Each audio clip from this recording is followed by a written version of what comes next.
En cas de tempête et de grande marée, le front de mer de Quiberville subit des submersions marines. Idem pour son camping municipal. Alors, pour éviter que cela se reproduise, un projet territorial qui comporte plusieurs axes va être mis en place. Tout d'abord, le complexe touristique va être relocalisé sur cette parcelle de 5 hectares située à 700 mètres de son emplacement d'origine. On a un dénivelé, vous avez pu remarquer sur ce terrain qui est très intéressant, qui donnera à la fois une vue sur la mer et sur la vallée qui, elle, aura subi à terme une recomposition un peu différente. Une fois que le camping sera déconstruit, la seconde phase des aménagements pourra débuter. Elle concerne la basse vallée et le fleuve de la Sanne.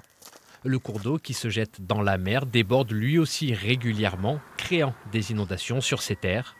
Alors, un nouvel ouvrage va être construit à la place de la buse actuelle. Il va permettre, en période de crue, d'évacuer plus la Sanne et donc d'éviter le risque, de diminuer le risque d'inondation. Il y aura toujours des inondations, mais elles seront moins conséquentes. Et puis l'autre élément, du coup, c'est de permettre l'arrivée de l'eau de mer dans la basse vallée, comme c'est déjà le cas aujourd'hui. On voit très bien que la mer, on est un jour de marée haute, une période de marée haute, la mer rentre dans la Sanne, mais c'est très doux.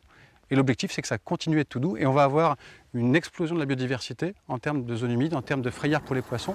Ce projet, le premier de la sorte en France, est chiffré à près de 12 millions d'euros. Il sera financé par la commune de Quiberville, les collectivités locales et surtout les fonds européens à hauteur de 70%. Les travaux devraient être achevés en 2025.